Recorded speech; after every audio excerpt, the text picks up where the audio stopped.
My daughter-in-law sneered at my son as he entered the courtroom. But when the judge saw me walk in behind him, he stopped and muttered in disbelief, "Why are you here?" The entire room fell silent while my daughter-in-law and her arrogant family looked at each other in a panic. I'm glad you're here. If you're watching this video, give it a like, subscribe to the channel, and tell me in the comments where you're listening to my revenge story from. I want to know how far it has reached. The noise in the courtroom died down instantly when Judge Stephen Morales entered. He sat in the main seat, his piercing eyes scanning the room. When he looked at Michael, my son, I saw a flicker of compassion in his gaze, but then he froze, fixing his eyes on me. I felt the shock in that look as if he were seeing a ghost from the past. I walked slowly toward the defense table. I placed my old leather briefcase on the wooden surface. The sharp thud echoed like a declaration of war. I pulled out the chair and sat next to Michael. Feeling my son's trembling hand under mine, the room was plunged into silence. The only sound was the scratching of the clerk's pen on paper. Judge Morales leaned forward, his eyes wide, his usual solemnity gone. His lips moved, and he said almost in a whisper, "Why did you come here?" That question was like a blast of cold wind sweeping through the room. Jessica frowned, looking at me with suspicion. Her parents whispered to each other, their eyes full of distrust. Michael lifted his head, his gaze confused, but holding a fragile spark of hope. Seeing him like that, my heart ached. He didn't know. No one in that room knew that I wasn't just a mother. I had been someone else, someone that everyone in Chicago knew and called by name. Less than an hour before, the Chicago sky was gray and heavy. I stood by the car, carefully helping Michael with each step. His steps were shaky, not just because of the wooden crutch bearing his weight, but also because of the cold stars of the crowd that fell upon us. The bells of the church in the nearby downtown square rang each mournful toll, hitting my chest, announcing a grim day. I clutched the old leather briefcase in my hands, its worn edges reminding me of the years gone by. It didn't just hold papers. It held the honor of the future and the faint hope of my family. In front of the imposing courthouse steps, a small crowd had gathered, some curious neighbors, some reporters with cameras ready. They murmured, a buzz like a restless swarm. "It's the Villasener divorce," someone whispered. "They say it's really nasty." Poor son. I heard it with a sinking heart, but I kept my face cold, not showing any weakness. Then a luxury car pulled up sharply behind us. The door opened and Jessica got out. She wore a red Gucci dress the color of defiance, as if screaming to the world that she was the winner. Dark sunglasses covered half her face, but they couldn't hide the arrogant smile on her lips. Her parents and her brother followed her, heads held high, walking as if they already had victory in their hands. Seeing them made my stomach turn. They didn't know what Michael and I had been through. The sleepless nights, the days of struggle to keep this home. I motioned for Michael to walk ahead, and I followed him silently. My son, once a strong man, now leaned on crutches, his back hunched as if carrying the weight of the world. Every step he took was like a knife in my heart. I wanted to scream to protect him from those pitying looks, but I could only grip the briefcase tighter and walk with a forced calm. Inside the courtroom, the air was thick, the smell of old wood mixing with tension. Jessica was already sitting on the defendant's bench, legs crossed, her bright red heels, tapping the floor, each tap-tap like a taunt. When Michael struggled in, she smiled contemptuously and leaned into her mother's ear, just loud enough for everyone to hear. "Look, he's nothing but a crippled old man." I felt my blood boil, but I bit my lip to keep the rage from exploding. Michael lowered his head, his chest heaving. He sat silently in the wooden chair for the plaintiff, his hands gripping his crutches as if they were his last support. Seeing my son like this tore my heart apart.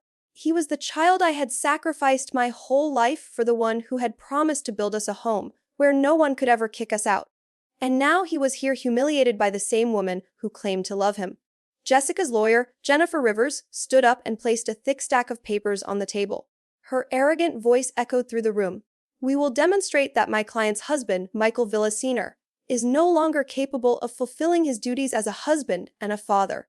Every word was like a hammer blow to my chest. I wanted to stand up to scream that they were lying, that Michael was still a father, a dignified man, even if his legs were no longer healthy. But I remained silent, waiting for my moment. The dense air of the courtroom took me back to days past. Years ago, when the golden sun still bathed the stone streets. My small family knew peaceful days. Our little house, though humble, was always filled with laughter.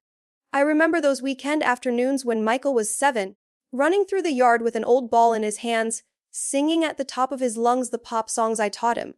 My husband David was still a family man, then sitting on the porch, smoking, watching his son play with a serene smile. But that peace, I later discovered, was nothing more than a fleeting dream.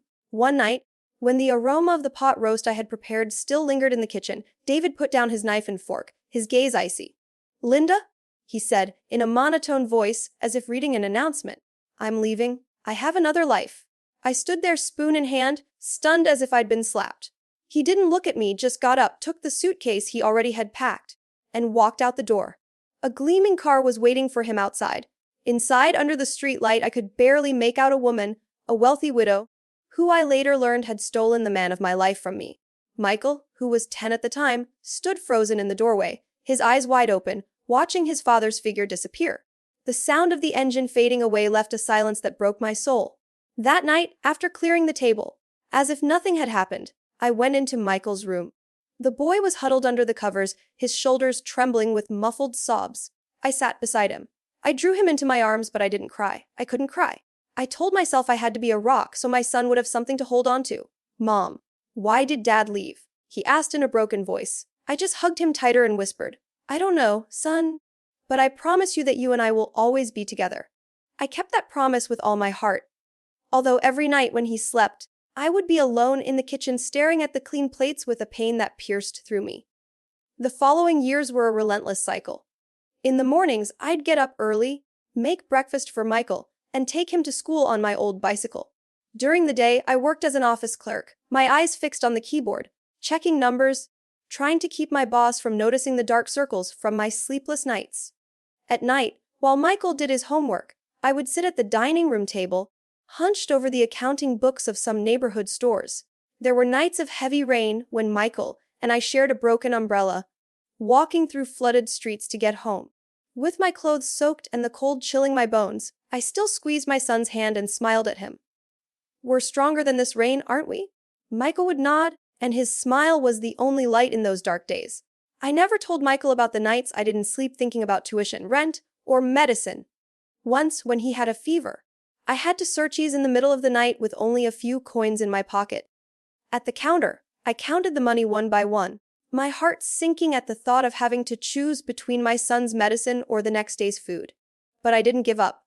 Every time I looked at Michael, I told myself I couldn't fall because he was the reason for my existence.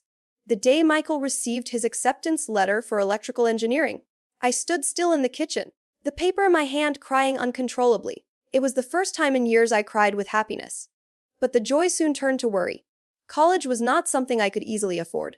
Silently, I took my wedding ring, the last memory of a broken marriage, from the old wooden chest. It was the only thing of value left in the house. I took it to the pawn shop, and watching the owner weigh the ring squeezed my soul. "Mom, you don't have to do that," Michael said when he found out his eyes rid. "I'll get a job." I'll interrupted him, putting my hand on his shoulder. "You just need to study hard. I want you to do what I never could." Michael hugged me, and for the first time I felt he was no longer a child who needed my protection. Michael didn't let me down. After years of effort and study, he built a 2-story house on the outskirts of Chicago. The day he handed me the keys, I stood in front of those new walls and cried. "Mom, I promised you," Michael said, smiling with a choked voice. "This is our house. No one can kick us out now." I hugged him, feeling in his body the sweat, tears, and love he had put into every brick. For the first time in a long time, I felt I had done the right thing by not giving up. When Michael married Jessica, I thought my family was finally complete. Jessica back then was a sweet girl with a smile as lovely as orange blossoms. In the beginning, she used to come into the kitchen with me, cheerful, telling me her future plans with Michael. "Mom, I want to have lots of kids, so you'll have a big family of grandchildren," she told me once. And I believed her. I thought happiness had finally found us.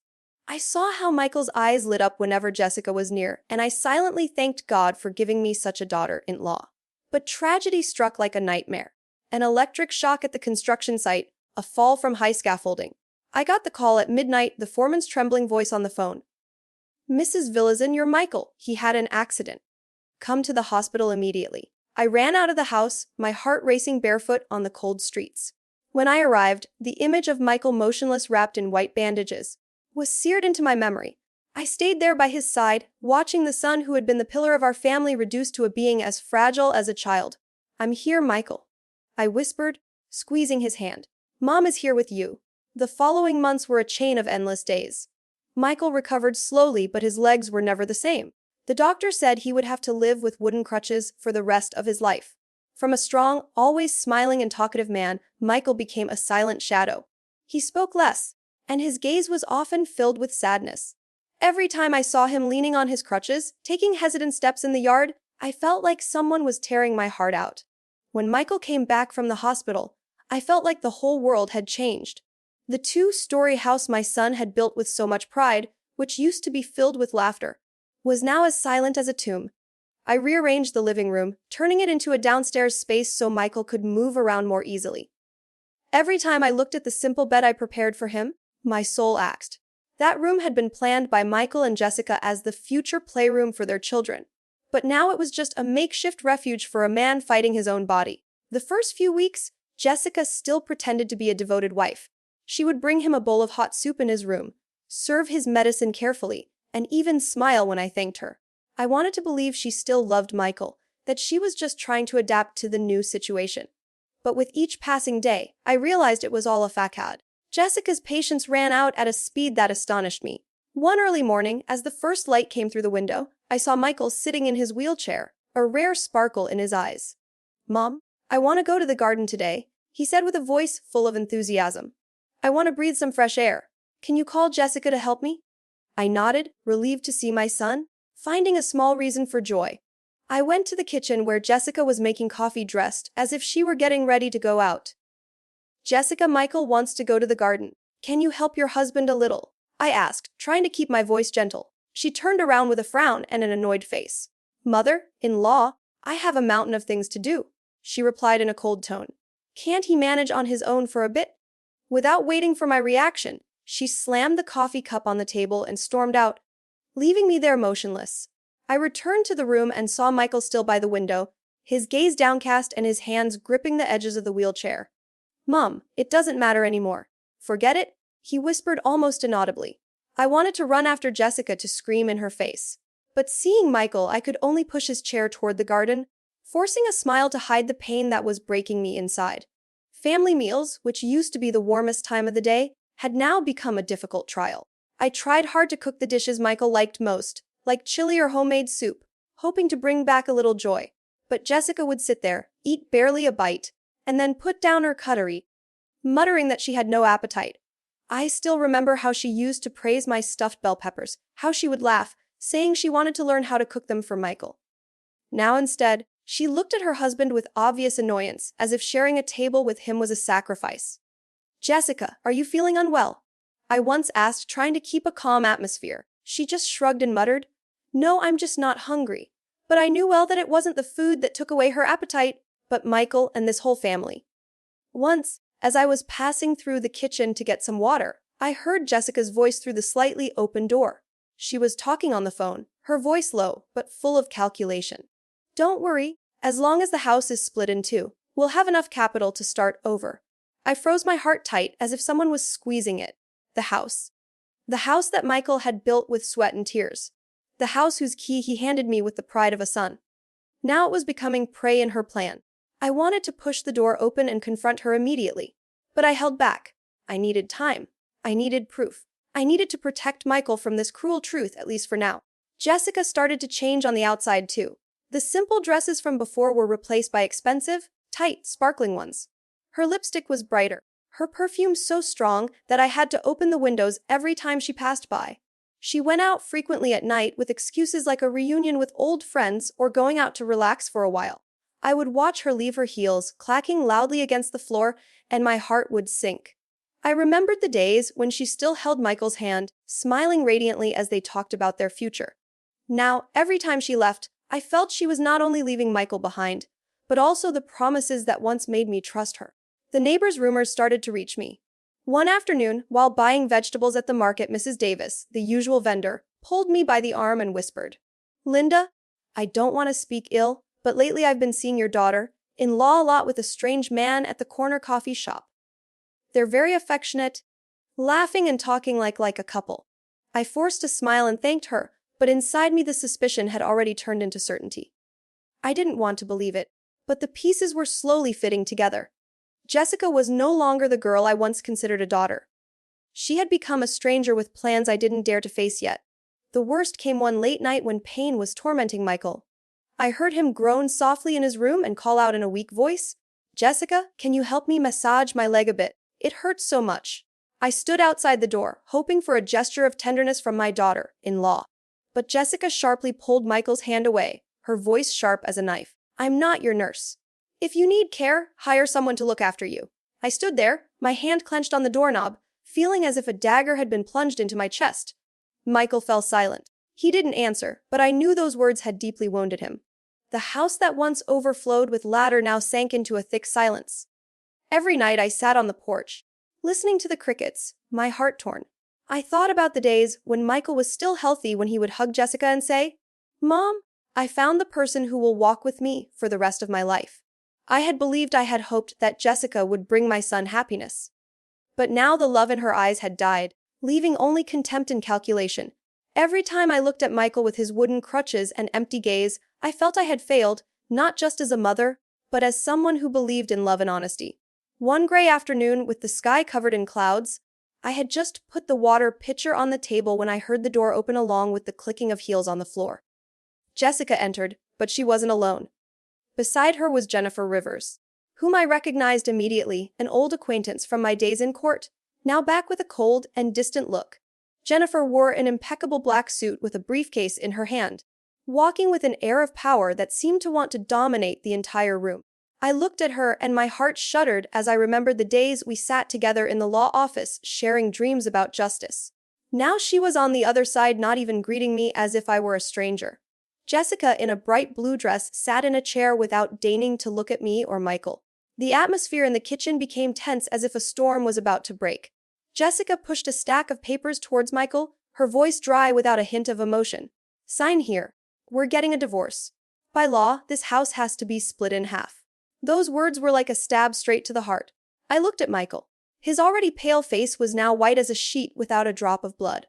His hands trembled, gripping the edge of the table as if trying to hold on to his last hope. I placed the glass of water on the table and tried to keep my voice calm, though inside rage was consuming me. "On what grounds do you say this house is common property?" Jessica lifted her chin with a face so brazen it made me want to jump out of my chair. "We are legally married. All assets acquired during the marriage are divided in half. Don't you know the law?" Her words were like a slap in the face, not just to me, but also to the years of sweat and tears Michael had put into building this house. I took a deep breath, contained my anger, and replied in a firm voice, "You're wrong, Jessica. This house is Michael's own property. It was purchased and is in his name before you two were married. Legally, you have no right to it." The atmosphere in the room froze. Michael lifted his head, and in his desperate eyes a glimmer of hope appeared. Jennifer, sitting next to Jessica, intervened with a voice as sharp as a knife. "Mrs. Villazer, in marriage law in the United States, there are clauses that allow separate property to be considered marital property after several years of cohabitation. You should be careful what you say." I looked her straight in the eye, the one who used to sit with me in tense trials, the one who used to call me Linda with respect. Now she saw me as an enemy. I answered her word for word. "Jennifer, I know the law better than anyone here." The room fell into absolute silence. And then Michael looked at me, surprised, with a spark of pride I hadn't seen in him since he left the hospital. But Jessica wouldn't stop. She jumped up, screaming in a shrill voice, "I don't care who you used to be. I just want to get rid of this burden. He's already an invalid, and I still have a future ahead of me." Those words fell on Michael like a hammer blow. He sat there silent, his shoulders trembling, his voice broken. "Jessica, do you really think that?" She looked away, not answering, and her silence was crueler than any word. I felt as if my heart was being ripped out. Michael, my son, the pride of my life, was now being called a burden by the woman he loved. I wanted to run to Jessica, slap her, scream that she didn't deserve my son's love, but I just stood there, my hands gripping the edge of the chair, fighting not to break down. Jennifer stood up and led Jessica out of the house, leaving the divorce petition on the table like a scar that could never be erased. The door slammed shut, and Michael and I were left in a deathly silence. I started to clear the dishes, trying to do something, so I wouldn't have to face the pain that was crushing my chest. But my hands were trembling so much that I ended up breaking a porcelain bowl. The sound of the shattering glass echoed mournful like my heart at that moment. Michael was still sitting motionless, his empty gaze fixed on the divorce papers. "Mum," he murmured in a weak voice. What did I do for her to change like this? I didn't answer right away. I just sat next to him and put my hand on his shoulder. You did nothing wrong, I said, my voice choked. She's the one who's wrong, not you. But deep down, I knew the truth was even more painful. Jessica didn't just want to leave Michael. She wanted to take everything we had built. This house, where Michael had put his sweat and tears to build it, had now become the target of her cold plan. I thought of those days we walked through flooded streets of the wedding ring I sold to support Michael's dream of his promise, to give me a home from which no one could ever kick us out. Now all of that was in danger not because of a stranger, but because of the very person Michael had called his wife. That night I sat alone on the porch listening to the insects in the darkness. The cold wind blew, but I didn't feel cold. I knew the real storm was just beginning. In the days after the divorce, papers were laid on the table. The air in the house became so heavy it felt like it was crushing my chest. Every corner of the house, from the wooden table where we used to laugh to the hallway where Michael walked steadily, was now just filled with icy silence. I looked at Michael, my son eating his dinner in silence, his hands slow as he brought small bites to his mouth.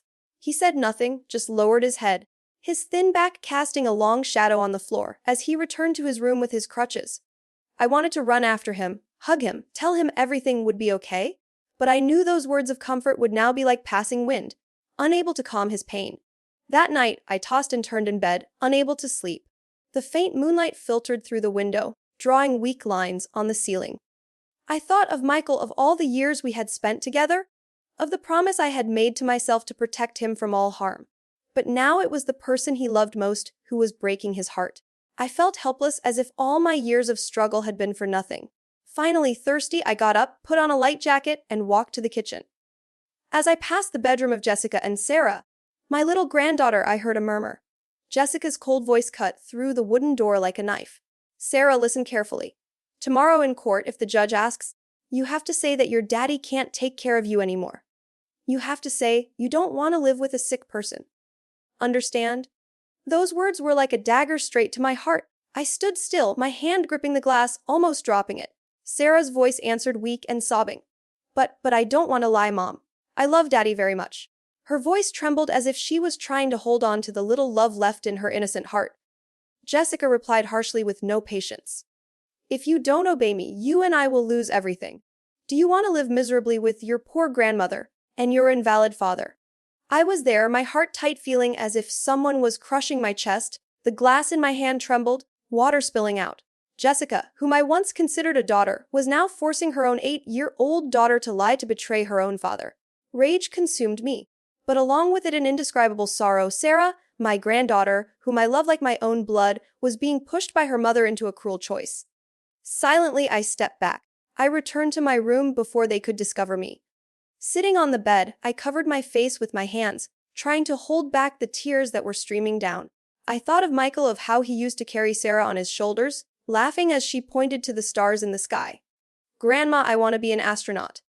Sarah had set her eyes shining. Michael hugged her and whispered, You're going to make it, honey. Your daddy believes in you. Now Jessica wanted to take that love away, to turn Sarah into a piece in her plan. I couldn't allow it. I couldn't let my granddaughter grow up with lessons of lies and cruelty. The next morning, as soon as the sun rose, I got up early, made breakfast as usual. Michael was still asleep, his face gaunt, his eyes sunken from so many sleepless nights. I watched him through the crack in the door, and the pain tore me apart. But I knew that day I had to act, not just for Michael, but for Sarah too. I called the girl to the backyard, where the orange tree loaded with fruit scented the air.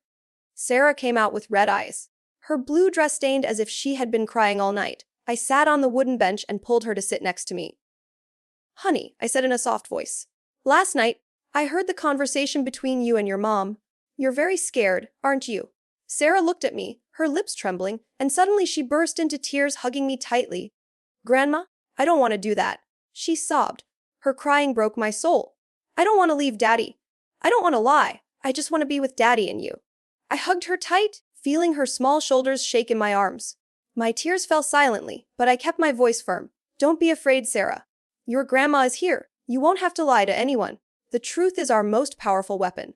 Remember that. Sarah lifted her face, her clear eyes full of tears, looked at me intently. But Mom says if I don't do what she wants, she won't let me see Daddy, she whispered fearfully. I dried her tears, my heart aching, but full of determination. Your mom is wrong, I said with certainty. No one can take you away from your daddy or your grandma. I promise you we will get through this just like your daddy and I have overcome so many difficulties. Sarah nodded, squeezed my hand, and at that moment I felt a new strength awaken in me. I was fighting not just for Michael, but also for my granddaughter so she wouldn't grow up surrounded by deceit and fear. After that night, I overheard the conversation between Jessica and Sarah. My heart burned with a fire of anger and pain. I couldn't let my daughter-in-law turn my granddaughter into a pawn in her cruel plan. But I knew that hurtful words or direct confrontations wouldn't be enough to protect Michael and Sarah. I needed proof. I needed a truth sharp enough to break the armor Jessica had built. And that's how I decided to go to an old acquaintance from a life I thought I had buried, Robert Medina, an experienced private investigator who had once been my ally in the days when I myself faced the courts. Robert's office was hidden in a small alley in Chicago, where the smell of old tobacco mixed with untold secrets. The room was tiny, lit only by an old desk lamp filled with yellowish folders and black and white photographs. When I pushed the door open and entered, Robert was sitting behind the desk, a half-smoked cigarette in his hand. When he saw me, he jumped up, his eyes wide with surprise. "Linda?" he exclaimed in a voice from the smoke. "My God, how many years has it been? I thought you had completely retired." I smiled coldly, though inside I felt a dull ache. My past life, those days when they called me the Queen of Law, were now just a distant memory. But today, I had to return to it for my son and granddaughter. I sat in the wooden chair across from Robert and told him in broad strokes Michael's story, the accident, the change in Jessica, the divorce lawsuit, and the plan to force Sarah to lie. Robert listened in silence, nodding his gaze sharp again like an old wolf smelling its prey. "I understand," he said in a low tone. "Leave it to me, but be prepared, Linda. Sometimes the truth hurts more than suspicion." I nodded firmly, clenching my hands. "I'm ready, Robert. I just need the truth, however painful it may be." A few days later, Robert met me in a small, lonely coffee shop on the outskirts. When I arrived, he was already sitting in a secluded corner with a cup of black coffee in front of him and a thin folder on the table. He pushed the folder towards me without saying a word. I opened it and felt my heart stop. The photos inside were clear. Jessica in a striking red dress on the arm of a burly, elegant man coming out of a luxurious hotel on the Gold Coast. She was smiling radiantly, her eyes shining, a far cry from the cold, bitter face she showed to Michael. I took the photos with trembling hands, feeling as if ice was being poured down my chest. "His name is William Harris," Robert murmured in a grave voice. "A real estate mogul known for seducing women with properties only to take their assets later. He has an army of lawyers and powerful contacts who cover everything up." I looked at a photo where Jessica was wearing a sparkling bracelet I had never seen before. "This isn't a fling," Robert continued. "He picks her up, pays all her bills from luxury restaurants to expensive dresses. I suspect this is a calculated plan, Linda. She wants Michael's house and William is behind it." My heart filled with pain and rage. While Michael fought against every spasm of pain, trying to take steps with his damaged legs, Jessica, the wife he loved so much, was enjoying herself with another man, planning to take away the home my son had built with his whole life. I thought of the nights Michael stared out the window with empty eyes, and I wanted to scream against so much injustice. "How far has she gone with him?" I asked, my voice broken with suppressed fury. Robert sighed and shook his head. "Very far, Linda. I found hotel receipts, plane tickets, and even bank transfers from William's account to hers. This isn't just a romance. It's a business. I paid Robert, asking him to keep watching. I need all the proof I can get, no matter how small," I told him in a firm voice. Robert nodded with a look full of understanding. "You're still the same Linda." "I knew," he said. "But be careful, William is not an easy man to confront." I smiled coldly, but deep down I knew I had no other choice. This wasn't just a divorce. It was a battle to protect my family. That night, I hid the envelope with the photos in the locked drawer of my room. I didn't want Michael to see them. I didn't want him to face the truth that his wife had betrayed him so brazenly. Michael had already suffered enough: the accident, Jessica's insults, the pitying looks from people. I couldn't let another stab wound break his heart. During dinner, Jessica appeared dressed as ostentatiously as ever. She sat at the table and very naturally proposed. "Mom, I think we should sell this house and move to a more comfortable luxury apartment. Living here is getting boring, don't you think?" I looked her straight in the eye with a cutting coldness. "This house is the result of Michael's hard work," I said in a calm but sharp voice. "It's not something you can sell on a whim. Jessica tensed her lips, moving as if she wanted to reply, but she just kept quiet and started serving food to Sarah. I looked at Sarah and saw her little eyes avoiding mine, and I felt a sharp pain in my chest. She knew too much, but she was too young to carry that weight. Seeing her, a new strength was born in me, not only to protect Michael, but also to shield Sarah's innocence from the scars her mother was trying to leave on her. The morning of the first hearing, it was drizzling. The drops fell crookedly like my own tears. I helped Michael out of the old car, each of his steps heavy, not just because of the wooden crutch, but also because of the invisible burden on his shoulders. His face was gaunt, his eyes sunken from sleepless nights, but he still gave me a weak smile so I wouldn't worry. "Mom, I'm okay," he said, though his voice trembled, and I knew he was trying to hide the pain.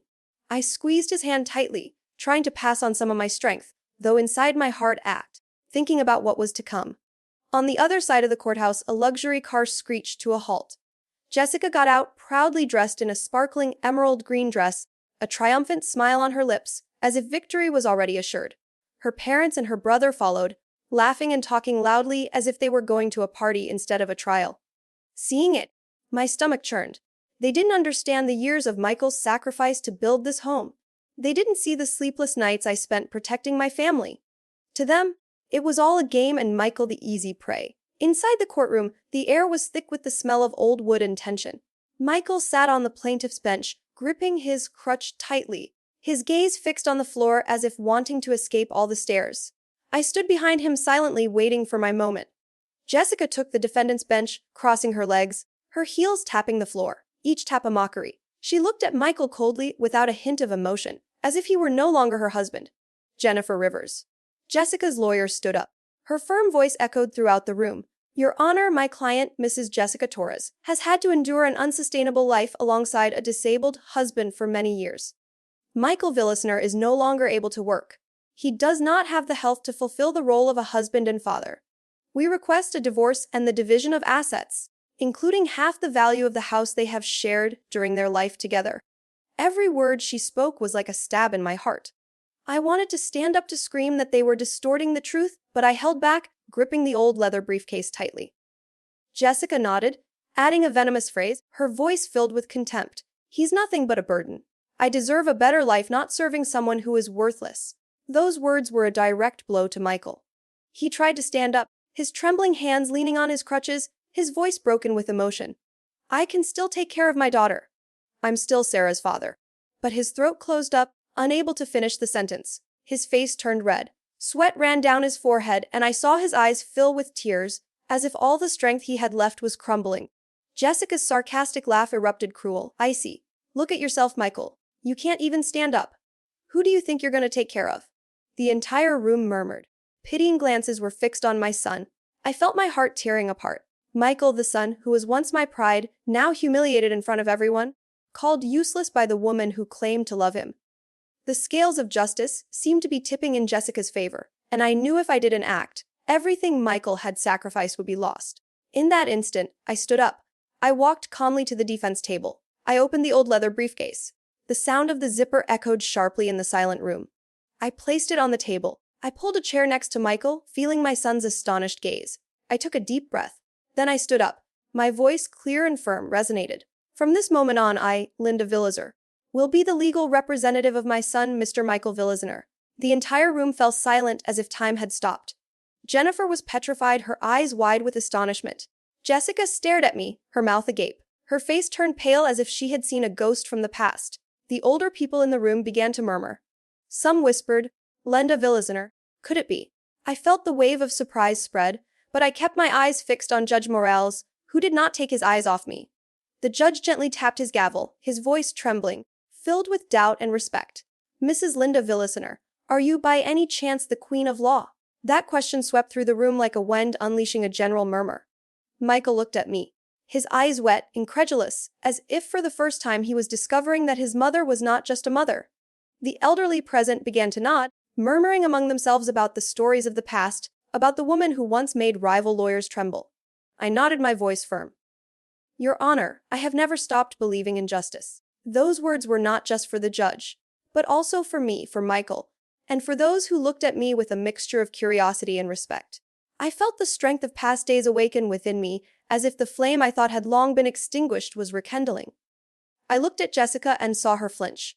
The triumphant smile on her lips had vanished. Jennifer, who was once my friend, lowered her head as if she knew she was facing an opponent she could not underestimate. At the next hearing, the atmosphere in the courtroom was as tense as a rope about to snap. The room was packed, reporters with pens ready, curious neighbors, all drawn by the news that the Queen of Law had returned, a rumor that had spread like wildfire throughout Chicago. I walked in holding Michael's hand, feeling my son's trembling hand gripping my arm. He said nothing, but in his tired eyes a spark of hope shone. I squeezed his hand gently, wanting to tell him I was there, and that I would not let anyone take what was rightfully his. Jessica was sitting on the defendant's bench, dressed with her usual elegance, though her customary smile no longer had the same shine. Beside her, Jennifer Rivers, her lawyer, looked tense, clutching a stack of documents as if they were her last resort. Jessica's family, her parents, and her brother occupied the bench behind, but their laughter and loud comments from the previous day had disappeared, replaced by nervous conspiratorial glances. I knew they too felt the tide was turning, though they didn't yet understand what was coming. Judge Morales entered with his usual solemn bearing. He gestured for me to begin. I stood up, opened my old leather briefcase, and took out a packet of carefully arranged documents. "Your Honor," I said in a clear, firm voice, "I present as the first piece of evidence the property documents for the house located on the outskirts of Chicago. All records clearly indicate that this house was purchased by and is in the name of my son Michael Villa Sr. 2 years before his marriage to Mrs. Jessica Torres."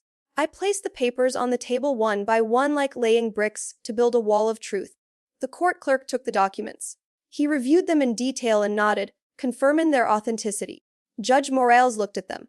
He nodded too, and a slight gesture of approval escaped his sharp gaze. The room erupted in murmurs, the rumors spreading like a wave.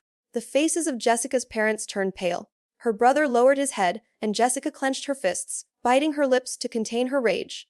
Jennifer immediately stood up. Her voice still tried to sound, though it was already trembling. "Your Honor, although the house may be considered separate property during the years of cohabitation, it became the family residence. According to the marriage laws of this state, this fact can be taken into account for the division of property." I interrupted her with a harsh voice, giving her no room to continue. "Mrs. Rivers, the law is very clear. Common residence does not change the right of ownership over a property acquired before the marriage. This house is the untouchable asset of my son." The atmosphere in the room grew even tenser. Under the table, Michael squeezed my hand tightly, and I felt the warmth of his tremor. I looked at him, and in his eyes, that spark of hope shone again, as if for the first time in a long time, he believed we could win. But I knew the property papers were just the first step. I didn't give them time to react, and I launched the second piece of evidence. A small USB drive containing something capable of shaking the entire trial. "Your Honor," I said in a calm but cutting voice, "I want to present a recording made the night before the first hearing." I handed the USB to the clerk, and when the recording began to play, the entire room fell silent. Jessica's voice was heard loud, harsh, and cruel. "Sarah, listen carefully. Tomorrow in court, if the judge asks, you have to say that your daddy can't take care of you anymore. You have to say you don't want to live with a sick person. Understand?" Then Sarah's sob was heard. "But I don't want to lie, Mom. I love Daddy very much." Then Jessica's voice hardened without mercy. "If you don't do as I say, we'll lose everything. Do you want to live miserably with your poor grandmother and your invalid father?"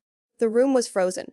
All eyes between astonishment and indignation were fixed on Jessica. She jumped up, her eyes wide, screaming, "That's false. She made it all up to defame me." But her voice trembled, and I saw Jennifer put a hand on her shoulder, asking her to be quiet.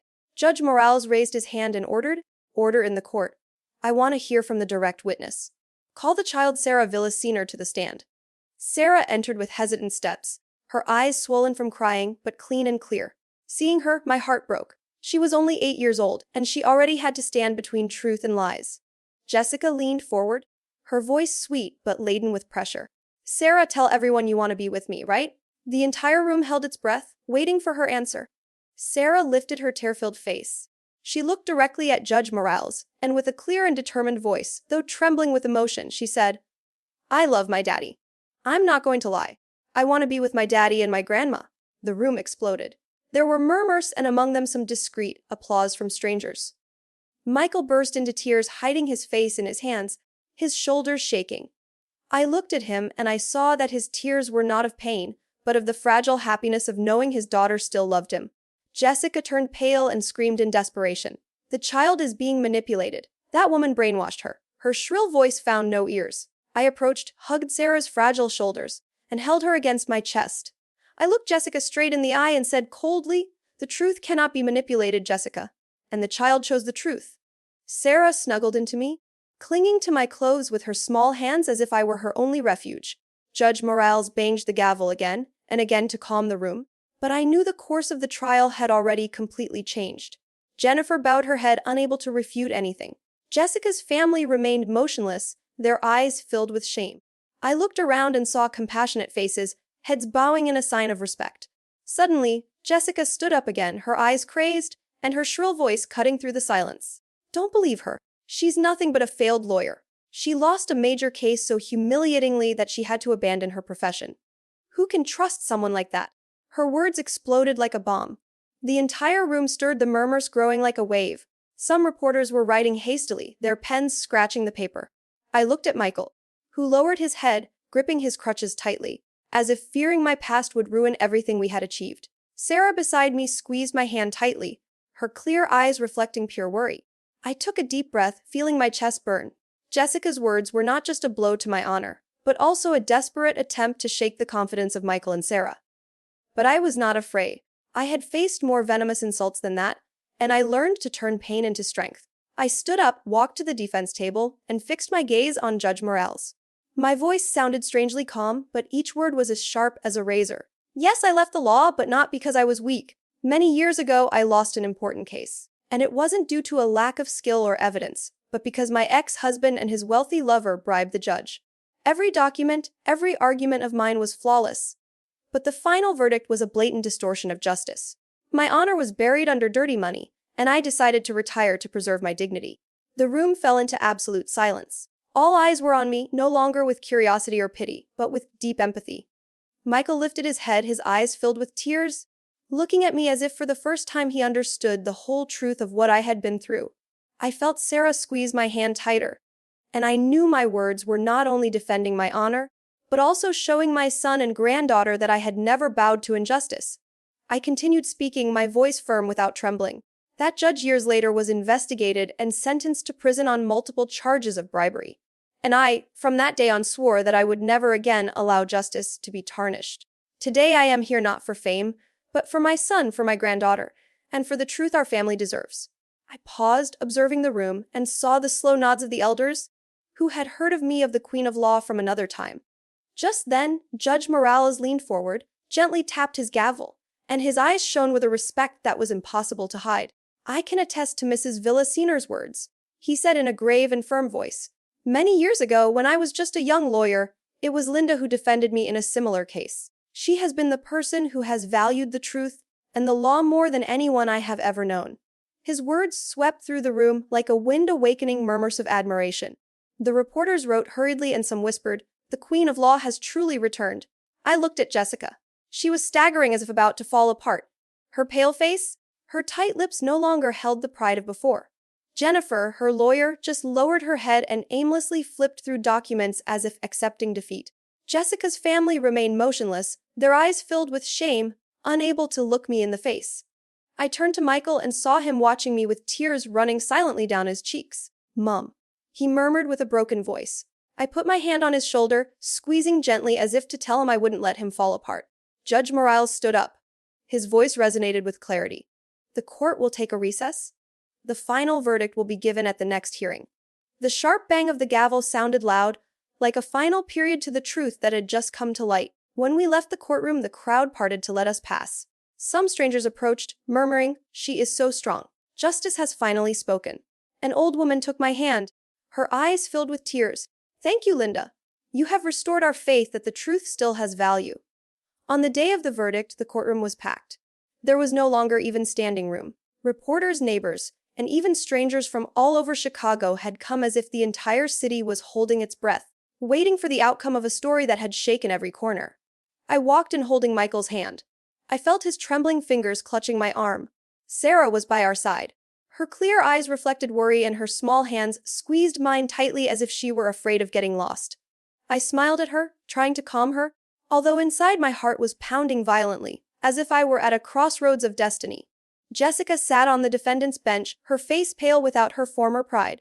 Her elegant dress now seemed out of place, like a shell that could no longer hide her defeat. Jennifer, her lawyer, was beside her, her gaze lowered and her hands clenched as if trying to hold on to the last shreds of dignity. Jessica's family, her parents and brother, were also present, but they no longer laughed or talked as before. Their nervous, fleeting glances revealed that they knew the storm had arrived, and they had nowhere to hide. Judge Morales entered, imposing, filling the room with solemnity. He sat in the main chair, his sharp eyes scanning every person. The silence was total, only the rustling of papers, and the held breath of the audience could be heard. He cleared his throat, and his grave voice sounded like a hammer blow of fate. After reviewing all the evidence and testimony, the court delivers the following verdict. The divorce between Mrs. Jessica Torres and Mr. Michael Villaseñor is granted. The full ownership of the house on the outskirts of Chicago remains with Michael Villaseñor, as it is a property acquired before the marriage. The custody of the minor Sarah Villaseñor is awarded to her father Michael Villaseñor and her grandmother Mrs. Linda Villaseñor. Mrs. Jessica Torres will receive no financial benefits and may only visit her daughter under judicial supervision. The room erupted. Whispers and restrained applause came from all sides. Michael broke down in tears, collapsing on my shoulder, his thin body trembling as if a heavy weight had finally been lifted. Sarah ran into our arms, hugging us tightly, her tears soaking my clothes. "Grandma, Dad, I'm staying with you," she sobbed in a broken voice mixed with relief and joy. I hugged them with all my might, feeling the warmth of the two people I loved most. Tears streamed down my face, but they were not of pain. They were of happiness, of relief, of knowing that our family was safe. Jessica jumped up, her face twisted with rage, screaming uncontrollably, "It's not fair. I'm going to appeal. You can't do this to me." Her shrill voice echoed, but no one paid her any attention. Jennifer put a hand on her shoulder and murmured, "It's useless, Jessica. We've already lost." She took a few staggering steps as if her strength had completely abandoned her. Her family stood up silently, heads bowed, and left the room without daring to face the contemptuous look surrounding them. I watched them go without feeling a gram of satisfaction. I only felt sadness. Sadness for Jessica, who was once my daughter-in-law, part of our family, but who chose the path of betrayal and ambition. A few days later, I heard the neighbors say that William, the real estate mogul behind Jessica, had cut all communication with her as soon as he learned she had lost the case. He no longer picked her up or paid her luxurious bills. Jessica had to live alone in a rented run-down apartment on the outskirts, pointed at and rejected by everyone. One morning, Mrs. Davis, the market vendor, whispered to me, "Linda, I saw her packing her things. No one knows where she went," as if she wanted to run away from it all. I nodded, saying nothing. But deep down, I only wished that Jessica would find a new path, although I knew she would have to live with what she had caused. Meanwhile, Michael, Sarah, and I began a new life under the roof we loved so much. I devoted my time to taking Michael to his rehabilitation therapies, watching him slowly regain his self-confidence. At first, he was still shy, but every time Sarah ran to him, hugged him, and shouted, "Daddy, you're my superhero," I would see Michael's eyes light up as if a spark of hope was rekindled. I helped Sarah with her homework. We drew colorful pictures together, and every night, the kitchen was filled with the aroma of the dishes I prepared. Family meals, which had once been overshadowed by Jessica, were now filled with laughter. Sarah told stories from school. Michael teased her playfully, and I would just sit there watching the two beings I loved most with a warm heart, as if a storm had never passed. One sunny afternoon, I saw Sarah secretly take my old high heels from the closet, put them on, and walk unsteadily, posing like a lawyer. "Grandma, when I grow up, I'm going to be as good as you," she shouted, and then burst into laughter. Michael, sitting on the porch chair, watched her with eyes full of happiness and rebirth. I sat next to my son and granddaughter, looking at the orange tree loaded with fruit in the garden, and whispered, "Justice sometimes sleeps, but it never dies. It just waits for brave hearts to awaken it." Michael took my hand, his voice choked. "Mom, I don't know what I would have done without you. Thank you for everything." I smiled and gently squeezed my son's hand. "I only did what any mother would do," I replied, although inside I knew I had done much more. I had fought not only for Michael and Sarah, but also for myself, for the promise I made in the darkest days that I would never allow justice to be trampled. The bells of the church in the nearby downtown square began to ring, but this time the sound was clear, serene, like a blessing for our family. I looked up at the blue Chicago sky with sunbeams shining through the tree branches. After the storm, we had found peace. This house, which was once the center of the battle, was now a true home. The place where Michael was regaining his strength, where Sarah was growing up, surrounded by love, and where I, Linda Villa Sr., knew that I had fulfilled my promise to my son and granddaughter. I stayed there next to those I loved most. And for the first time in many years, I felt that my heart was truly at peace. After everything I've been through, I realized that life can take many things from us. Our health, our trust, even the relationships that seem strongest. But there is something no one can take from us. Truth and love, they became the light that guided me, giving me the courage to face betrayal and injustice. I want everyone to understand that in life there will always be moments when we are tested to our limits. But if we keep the faith and do not bow our heads to lies, justice will eventually speak. And most importantly, family is the greatest strength to overcome any storm. The story you have just heard has had names and places changed to protect the identity of the people involved. We don't tell it to judge, but in the hope that someone will listen and stop to reflect. How many mothers are suffering in silence within their own homes? I truly wonder, if you were in my place, what would you do? Would you choose to remain silent to keep the peace, or would you dare to face it all to reclaim your voice? I want to know your opinion, because every story can become a candle that lights the way for others. God always blesses, and I am sure that courage will lead us to better days. Right now on the end screen, I will leave 2 of the most beloved stories from the channel. I'm convinced they will surprise you. Thank you for staying with me until this moment.